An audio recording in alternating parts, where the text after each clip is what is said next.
سب سے آسان قرآن کی زبان، نعمان مسجد، فیٹل بی ایریا، بلاک 16 میں فری فہم القرآن کی کلاس کا سلسلہ جاری ہے۔ اگر آپ حضرات شریک ہونا چاہیں تو ہو سکتے ہیں۔ بہت شکریہ۔ بسم اللہ الرحمن الرحیم۔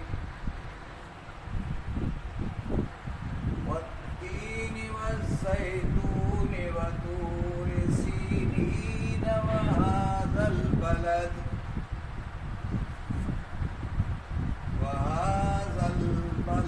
الامین۔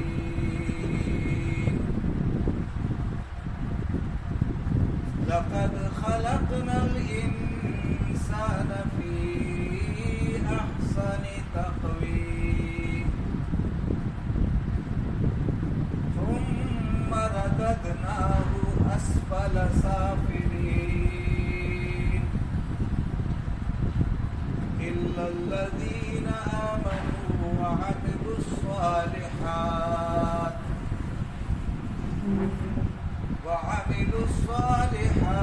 فلهم أجر غير ممنون فما يكذبك بعد بالدين أليس الله بأحكم الحاكمين صدق الله مولانا العظيم رب اشرح لي صدري ويسر لي أمري واحلل عقدة من لساني يفقهوا قولي۔ السلام علیکم ورحمۃ اللہ وبرکاتہ۔ سب سے پہلے اپنے رب کا شکر کہ اس نے مجھے اور آپ کو باجماعت نماز ادا کرنے کی توفیق عطا فرمائی، اور پھر اس رب نے، اس خالق نے مجھے اور آپ کو زندگی میں پہلی بار قرآن مجید کی اس اہم صورت کے ایک ایک لفظ کو دیکھنے کی، سننے کی، سمجھنے کی، ایک دوسرے کی اصلاح کرنے کی توفیق عطا فرمائی۔ یہ زندگی میں ہمارا سب سے بڑا قیمتی لمحہ ہے جو ہم قرآن کے سامنے گزار رہے ہیں۔ سورۃ تین بہت مشہور و معروف سورت ہے، اور ہم میں سے ہر ایک کو کسی حد تک زبانی یاد بھی ہے، اور کئی لوگوں کو اس کا ترجمہ بھی آتا ہے، کیونکہ اس میں الفاظ مشکل نہیں ہے۔ لیکن آج کا جو سبق ہے، میں نے جو مطالعہ کیا ہے، میں وہ مطالعہ آپ کے ساتھ شیئر کروں گا، اور آپ کا اپنا مطالعہ ہوگا۔ تو جب دونوں کے مطالعے شیئر ہو جائیں گے تو ہمیں ایک بہت بڑا سبق یہاں سے حاصل ہوگا، کیونکہ آپ نے بھی پڑھا ہے، میں نے بھی پڑھا ہے، اور پڑھ کر جب ہم آئیں گے قرآن مجید کو تو اور زیادہ ہمیں بات سمجھ میں آئے گی۔ آپ ان تمام نمازی حضرات کے حق میں دعا کریں کہ اللہ تبارک و تعالیٰ ان کو ہمارا معاون اور مددگار بنا دے، ان کو سنانے والا بنا دے، اور ہمیں سننے والا بنا دے۔ تو آج کا سبق ہم شروع کریں گے والتین سے۔ لفظ اس کا جو ٹائٹل ہے، عنوان ہے، وہ کیا ہے؟ التین۔ التین کے معنی کیا ہے؟ دا فگ۔ فگ کے معنی انجیر۔ تو انجیر اس کا یہ ٹائٹل ہے، نام ہے۔ یہ نہیں ہے کہ انجیر کا تذکرہ ہوا ہے اس کے اندر پودا، لیکن ایک نام ہے، اس نام کی بدولت اس سورت کی پہچان بن گئی ہے۔ تو اب ہم دیکھیں گے ترجمے کو کہ اللہ تبارک و تعالیٰ کن کن جگہوں کی اور کن کن درختوں کی قسم کھاتے ہیں، اور وہ قسم کی وجہ کیا ہے، اس کو ہم سمجھیں گے انشاءاللہ۔ تو سب سے پہلے اس کی طرف آتے ہیں، وہ تین کی طرف۔ تو آپ سے میں نے کہا تھا کہ وہ تین واو شروع ہو جائے اور آخر میں وہ زیر دے دے، تو پھر آپ کیا کہیں گے؟ قسم ہے۔ یہ لفظ واو جو ہے اس کا معنی کیا ہوگا؟ قسم ہے۔ کس کی؟ انجیل۔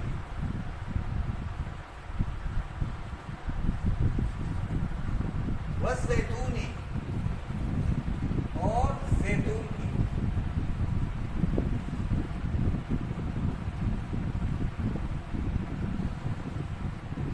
اور توری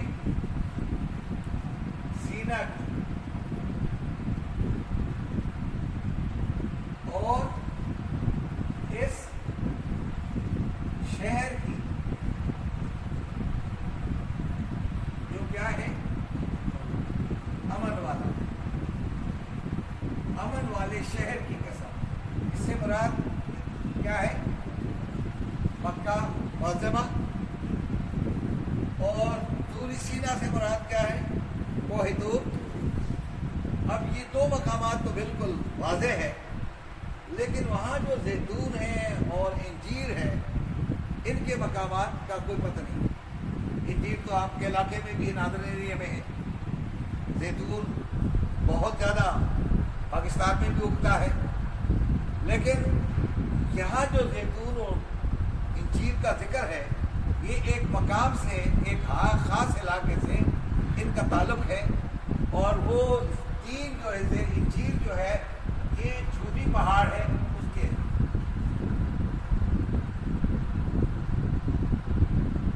اس پہاڑ کا نام کیا ہے؟ وہ ہے تین، اور ایک پہاڑ دوسرا ہے وہ اس کا نام ہے وہ ہے زیتون۔ یہ دو جگہ ہیں یا مقامات ہیں۔ یہ وہ جھوٹی پہاڑ ہے جہاں پہ انجیر کی پیداوار بہت زیادہ ہے، اور جھوٹی پہاڑ جب ہم دیکھتے ہیں تو قرآن مجید میں نوح علیہ السلام کی وہ کشتی جو طوفانوں سے نکل کر کے جہاں وہ ٹھہر گئی تھی اس پہاڑ کا نام کیا ہے؟ جودی۔ اس پہاڑ کا نام کیا ہے؟ جودی۔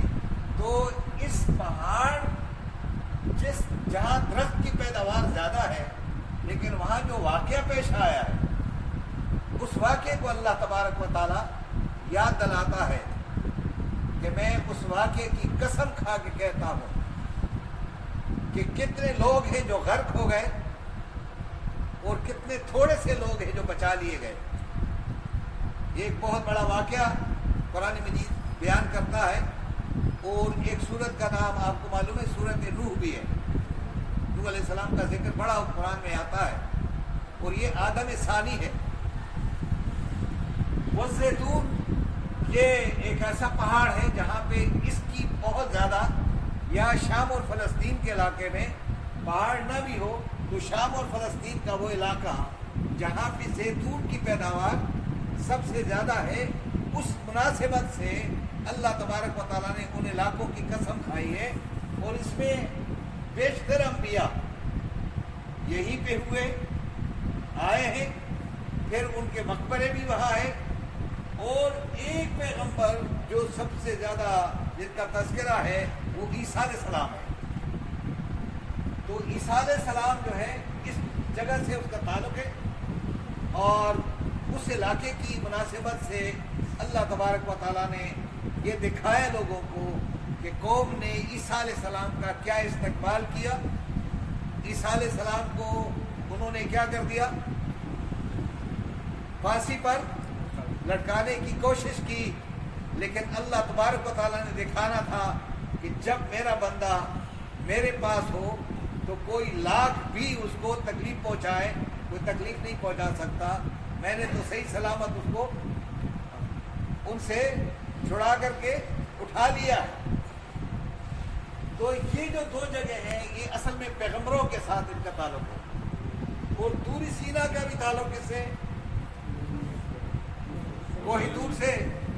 کوہ طور پر ایک بڑا واقعہ پیش آیا قرآن مجید میں ہے، اور اللہ تبارک و تعالیٰ طور کی بھی قسم کھاتا ہے۔ والطور، سورۃ طور ہے نا ایک، تو اللہ نے فرمایا کہ میں طور کی قسم کھا کر کہتا ہوں کہ بہت بڑی مبارک جگہ ہے جہاں موسیٰ علیہ السلام کو نبوت ملی ہے، اور پھر انہوں نے اللہ تبارک و تعالیٰ کا وہ معجزہ بھی اور وہ جو جھلک ہے وہ بھی، وہ درخت کو بھی دیکھا جہاں اللہ تبارک و تعالیٰ نے موسیٰ علیہ السلام کے ساتھ کیا کر دیا، یعنی کلام کیا ہے۔ تو یہ بہت اہم جگہ ہے۔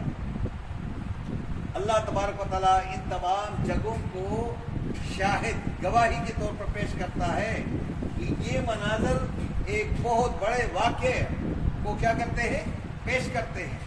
اور پھر حاضل بلد امین، اس امن والے شہر کی میں قسم کھاتا ہوں۔ یہ کون سا شہر ہے؟ مکہ، اور مکے کے ساتھ سب سے بڑی جو بڑا تعلق ہے وہ کس چیز کا ہے؟ خانہ کعبہ ہے۔ یہ کس کا گھر ہے؟ خانہ کعبہ، اور خانہ کعبہ کے معماران کون ہے؟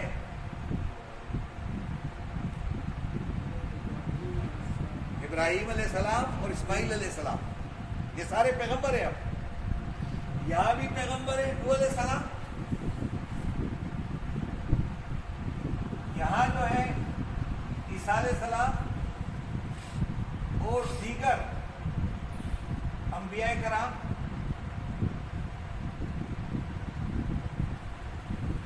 ان کے ساتھ کیا ہوا ہے، کیا معاملات ہوئے ہیں، طور سینا اور اس شہر میں رہائش پذیر محمد مصطفیٰ صلی اللہ علیہ وسلم، ان کی اہمیت کا اندازہ لگائیں کہ اتنے امن والے شہر کی میں قسم کھا کے کہتا ہوں کہ اس کے پیچھے ایک بہت بڑا واقعہ ہے، اور یہ واقعات یہ آپ کے سامنے ایک مثالیں بیان کر کے کہ یہاں اس نوح علیہ السلام کے ساتھ قوم نے کیا بلکہ اپنی بیوی نے بھی ساتھ نہیں دیا، اپنے بیٹے نے بھی ساتھ نہیں دیا۔ اسی طرح عیسیٰ علیہ السلام کے ساتھ قوم نے کیا، یوسف علیہ السلام کے ساتھ قوم نے کیا، اور جو دیگر انبیاء کرام یہاں آتے رہے ان کے ساتھ قوم نے کیا برتاؤ کیا، اور موسیٰ علیہ السلام کے ساتھ بھی قوم نے کیا برتاؤ کیا، اور وقت کے ظالم اور جابر حکمران نے کیا کیا۔ اور اسی طرح ابراہیم علیہ السلام اور اسماعیل علیہ السلام، جنہوں نے خانہ کعبہ کی تعمیر میں بڑا کلیدی کردار ادا کیا ہے، اور اس شہر میں پیدا ہونے والے محمد مصطفیٰ صلی اللہ علیہ وسلم ہیں۔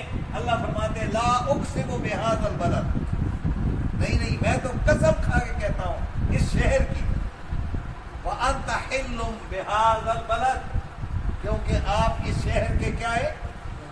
رہائش پذیر ہے۔ یعنی نبی اکرم صلی اللہ علیہ وسلم جس سے تعلق ہو تو خانہ کعبہ کے ساتھ جن کا تعلق ہوگا وہ کتنا برگزیدہ ہوگا۔ وہاں ایک پتھر ہے حجر اسود، وہ اگر یہاں باہر ہو تو اس کی کوئی اہمیت نہیں ہے، لیکن وہ حجر جو کالا پتھر ہے وہ خانہ کعبہ میں جہاں نصب ہو گیا، آج لوگ اس کو چھونے کے لیے، ہاتھ لگانے کے لیے، اس کو دیکھنے کے لیے کتنے بیتاب ہیں، یعنی اس کی اہمیت بڑھ گئی یا نہیں بڑھ گئی؟ تو اس قرآن کے ساتھ جس کا تعلق ہو جاتا ہے اللہ تعالیٰ اس کی اہمیت کو کیا کر دیتا ہے؟ بڑھا دیتا ہے۔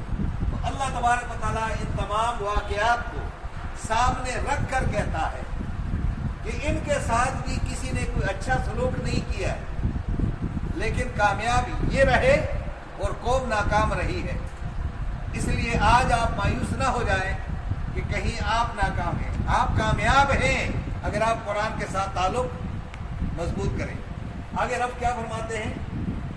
لقد خلقنا الانسان، یقیناً خلقنا ہم نے پیدا کیا اس انسان کو فی احسن، بہترین تقویم ساخت میں۔ یہ میں جو ہے نا یہ ہے، یعنی بہترین ساخت میں پیدا کیا۔ اب تھوڑا سا ہم ادھر آتے ہیں، مطلب خلق ہے، خلق، اس کے بارے میں اگر ہم دیکھیں گے وہاں خلقنا لکھا ہوا ہے نا، تو اس خلقنا اس طرح ہے۔ اگر آپ نے کہیں اس کا معنی ہم نے پیدا کیا، اس کا ترجمہ کیا ہے؟ لیکن اگر آپ اس کو اس طرح پڑھیں گے خلقنا، یہ اگر آپ نے پڑھ لیا تو یہ کہ عورتوں نے پیدا کیا۔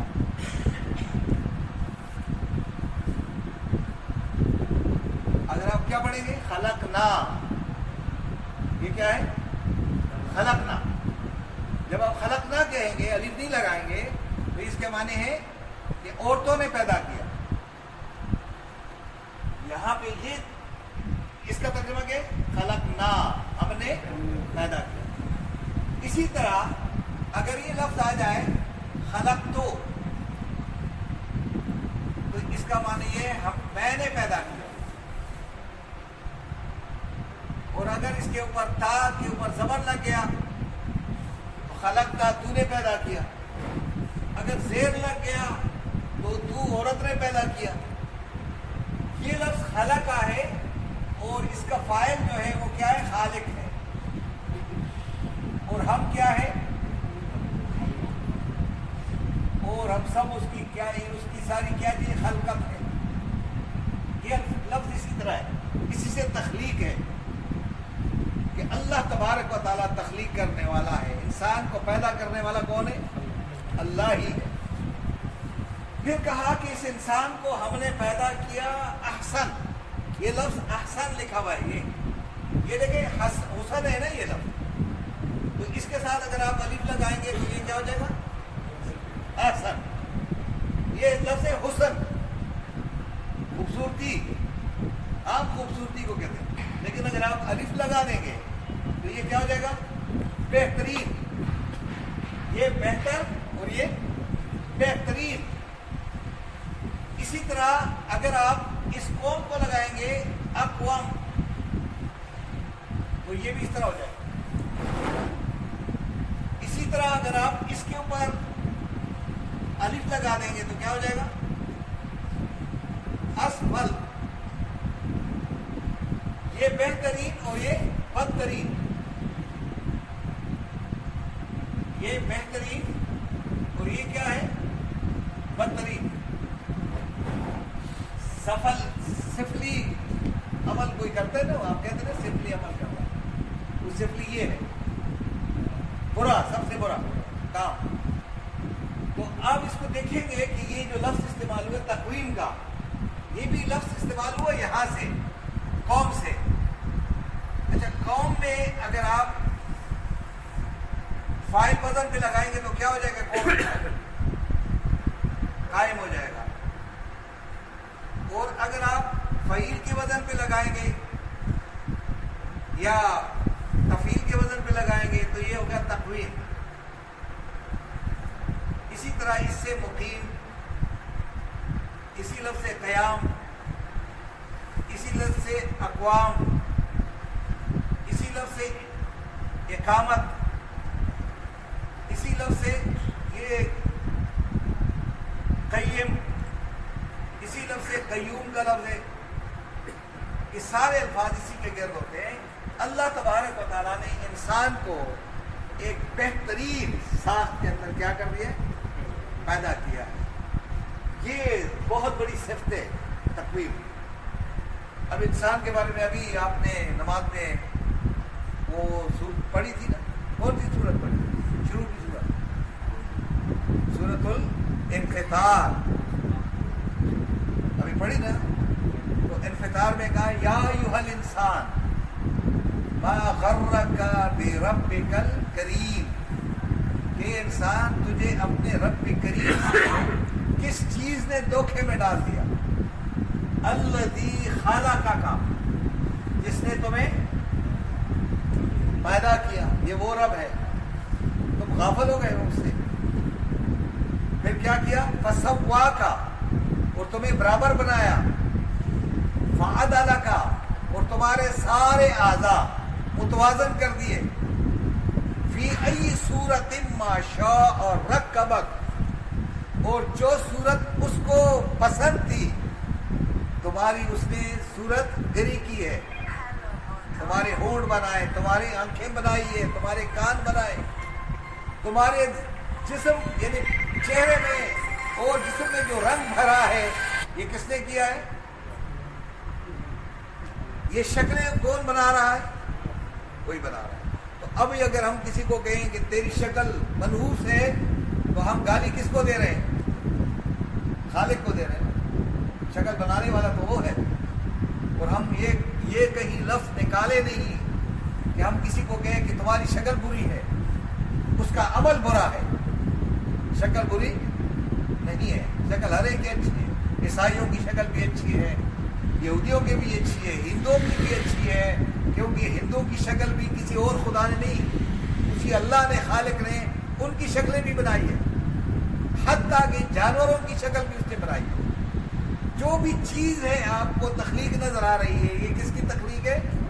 خالق کی ہے۔ تو اس میں انسان کو کہا کہ انسان کو تو ہم نے ایک بہترین ساخت کے اندر پیدا کیا ہے، لیکن اس کو تو اوپر کی طرف جانا تھا، عروج کی طرف جانا تھا، لیکن یہ عروج کی طرف نہیں جا رہا ہے۔ یہ کیا کر رہا ہے؟ یہ پستی کی طرف جانا چاہتا ہے۔ اس کو ہم نے عروج کے لیے بلایا تھا کہ میرے ساتھ معراج میں میرے ساتھ شریک ہو جائے، اسی لیے نماز کو کہا ہے نا الصلاۃ معراج المومن۔ یہ نماز کے قریب بھی نہیں آتا، اگر نماز میں آتا تو میرے ساتھ بات چیت ہو جاتی اس کی، لیکن یہ نہیں کرنا چاہتا۔ ایک دوسری بات سب سے بڑی اہم ہے کہ انسان کو اللہ تبارک و تعالیٰ نے اتنا اونچا کر دیا کہ آدم علیہ السلام کے سامنے فرشتوں نے کیا کر دیا؟ سجدہ کر دیا۔ تو اس انسان کو اتنا بڑا اونچا مقام عطا کر دیا ہے، لیکن یہ انسان کیا کرتا ہے؟ اپنے مقام سے واقف نہیں ہے۔ تو اللہ فرماتے ہیں ثم رددنا، جب اس نے اپنے مقام کو نہیں پہچانا تو پھر کیا کر دیا؟ رد کر دیا، واپس کر دیا۔ اور نہ کے معنی ہم نے، ہو کے معنی اس انسان کو اسفل، بدترین، سافلین، نیچے جانے والوں میں۔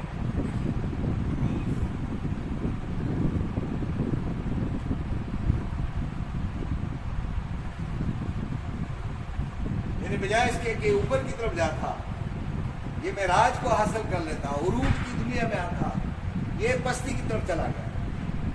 وہ نیچے کی طرف جاتے جاتے ہم نے اس کو بدترین جگہ تک پہنچا دیا، اور آج درندے اس سے پناہ مانگ رہے ہیں۔ یہ اتنا ظالم بن گیا ہے، اس کو میں نے تو وَلَقَدْ كَرَّمْنَا بَنِي آدَمَ، ہم نے تو آدم علیہ السلام کی اولاد کو کیا کر دیا؟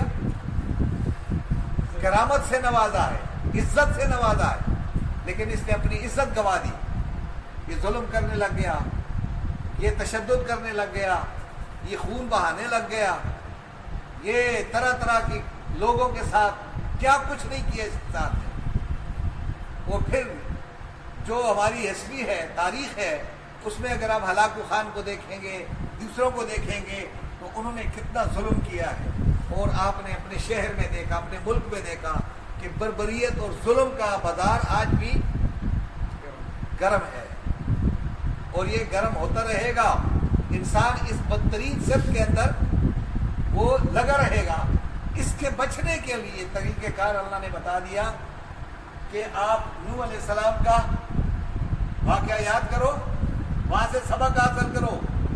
اگر تم نوح علیہ السلام کے بیٹھے بھی ہو لیکن نوح علیہ السلام کے راستے پہ نہیں چلو گے تو نوح علیہ السلام کی آنکھوں کے سامنے اس کے بیٹے کو کیا کر دوں گا؟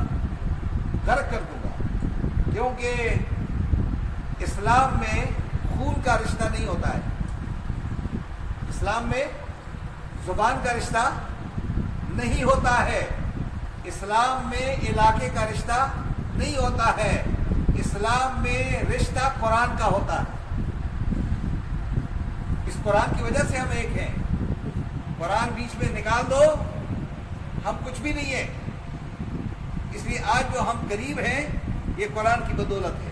اگر ہم بھائی ہیں تو قرآن کی وجہ سے، اگر ہم کہیں محبت اور اخوت کے اندر ہیں تو اس قرآن کی وجہ سے۔ قرآن کو نکال دیں گے تو ہم کچھ بھی نہیں ہے۔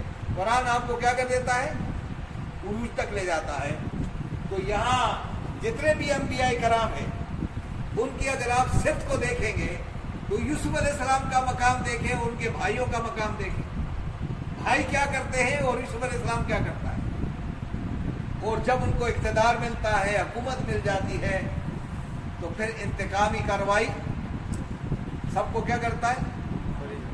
تو آپ بھی اس طرح کر سکتے ہیں۔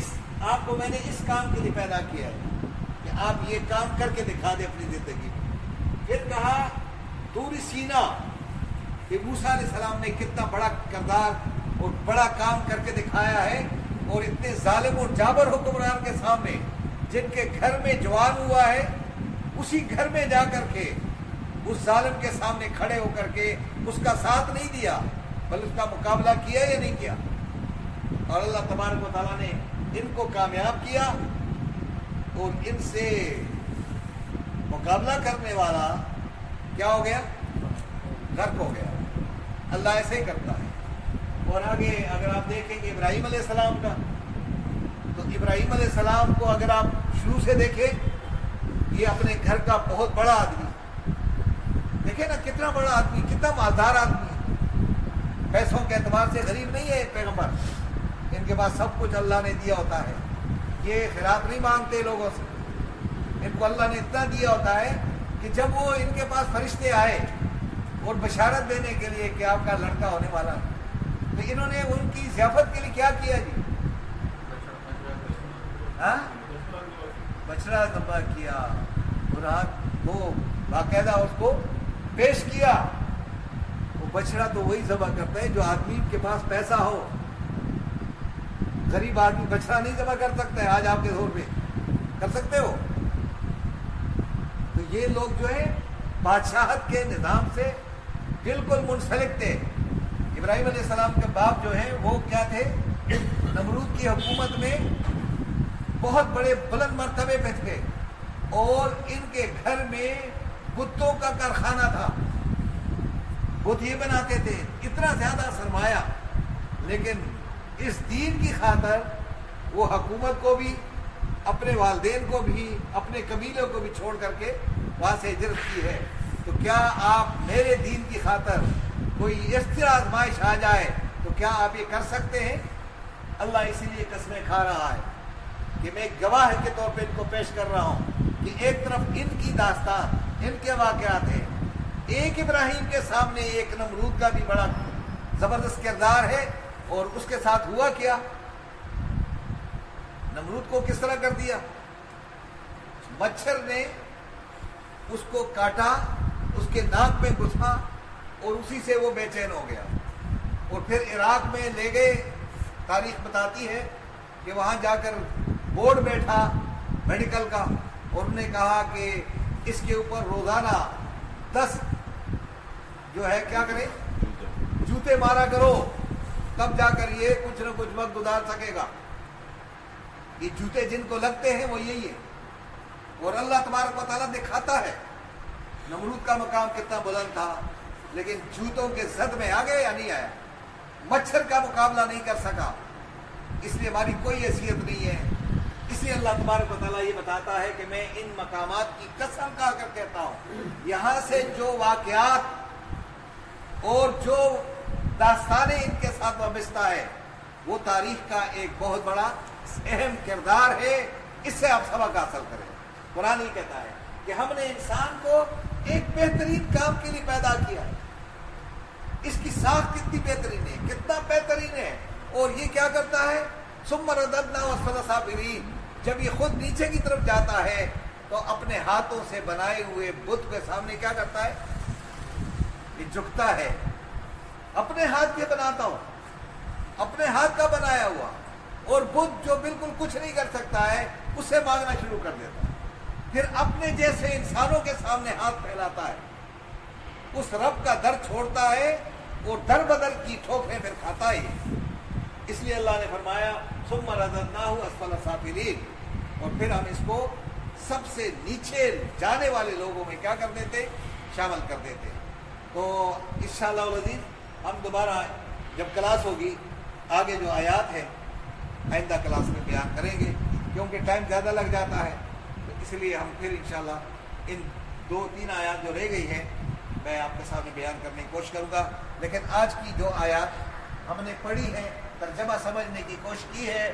اس پہ اگر آپ کوئی سوال کرنا چاہیں اور آپ کے ذہن میں کوئی ایسا اس کے لیے کوئی ہینڈس موجود ہے جو آپ ہمارے ساتھ شیئر کر سکتے ہیں، تو ہم چاہیں گے کہ آپ شیئر کریں تاکہ آپ کا پیغام لوگوں تک پہنچ جائے. کیونکہ یہ پروگرام آپ کو باقاعدہ ویڈیو کی صورت میں ملنے والا ہے اور یہ لوگوں تک پہنچانے والے ہیں یہ عبدالعزیز صاحب.